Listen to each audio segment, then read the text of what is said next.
Think about it, your hard-earned tax dollars, gone, not to fix roads, not to fund schools. Instead, they're going to defend someone who broke the law to be here. Fair? It's a question that ignites passions on both sides. Welcome to the tangled, often infuriating world of illegal immigration, public resources, and the price we all pay. Get ready, because we're diving in head first. We're not here to pick sides. We're here to lay out the facts, the emotions, and the very real consequences of this complex issue. Because whether you're for open borders or building walls, one thing's for sure. This affects us all.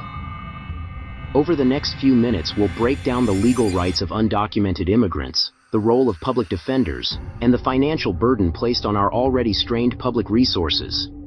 Hold on to your hats, folks. It's gonna be a bumpy ride.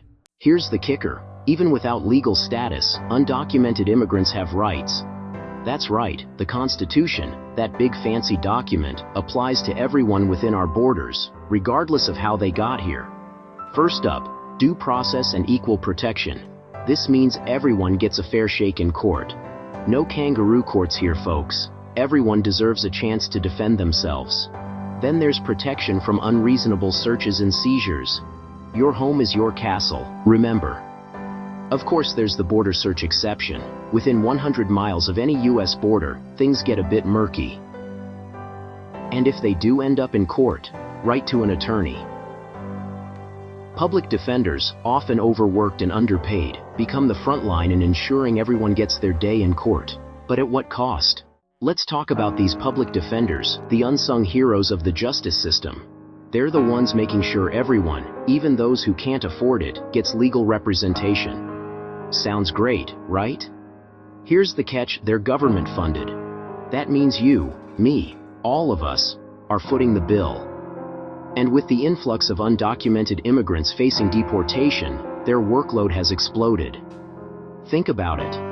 Every hour a public defender spends on an immigration case is an hour they're not spending on other cases. Cases involving citizens. Cases that might directly impact your community. It's a system stretched thin, folks. And while everyone deserves a fair trial, it's a question we need to ask. Who pays the price for that fairness? And is it fair to those who are already struggling to access legal representation? Let's move on to education. Every child, regardless of their immigration status, has the right to a public education. It's the law of the land, the bedrock of our society. But here's the reality. Educating children costs money. A lot of money. And when you have a large influx of undocumented students, many who need additional language support, it puts a strain on resources. Textbooks, teachers, translators. These all cost money. Money that often comes from local property taxes.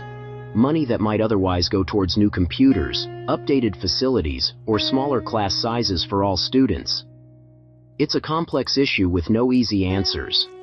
We all want children to succeed, but is it fair to ask struggling schools and communities to shoulder the burden alone? Section 5. Healthcare under strain. A shared burden? Now let's talk healthcare. It's a hot-button issue for everyone, even more so when we talk about undocumented immigrants. They get a free pass, right? Not quite.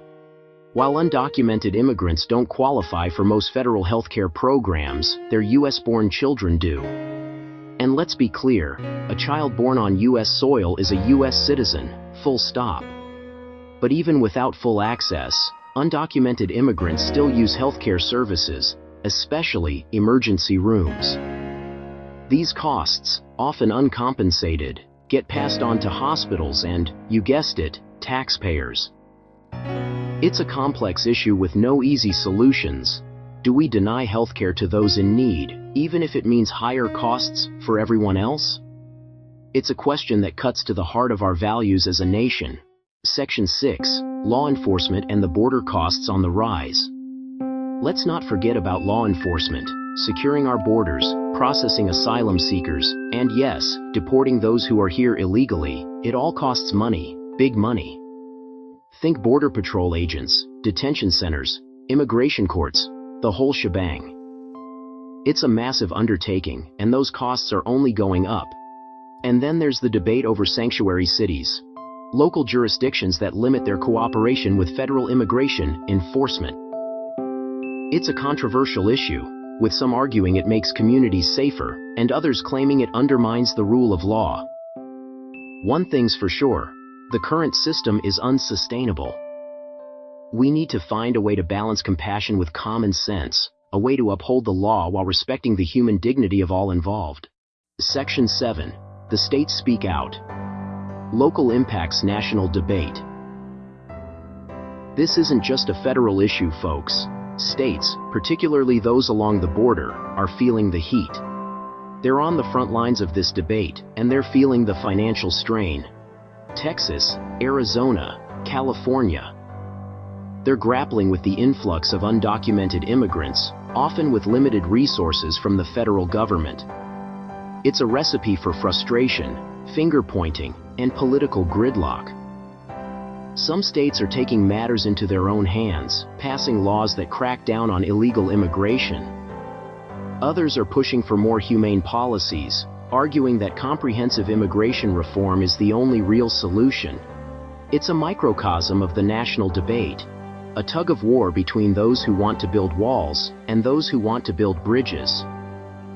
And while the politicians bicker, it's the states, the cities, and the people who are left to deal with the consequences. Section 8. Voices in the storm. Quotes from the front lines.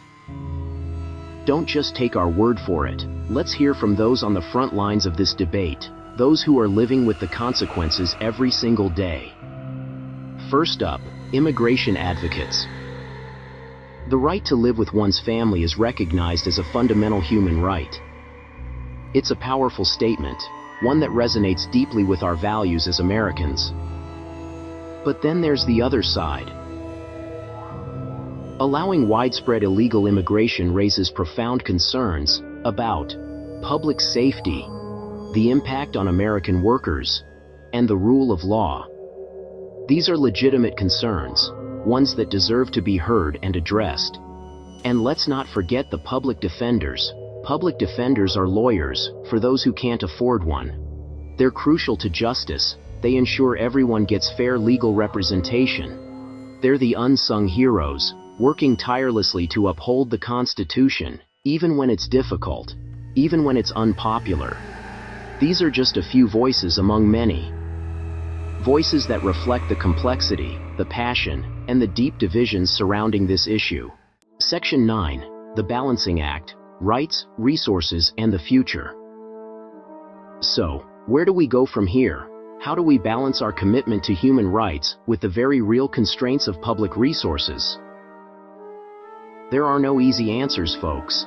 It's a balancing act, a constant negotiation between competing priorities. We need to be honest about the costs, both financial and social, of illegal immigration. But we also need to be compassionate, to remember that behind the statistics are real people, with real lives and real dreams. People who, for whatever reason, felt compelled to leave their homes and seek a better life. This isn't about right or wrong, folks. It's about finding a way forward, a way to create an immigration system that is fair, humane, and sustainable. A system that upholds our values while addressing our needs. The debate is far from over. But one thing's for sure, we need to keep talking, keep listening, and keep searching for common ground. The future of our nation depends on it.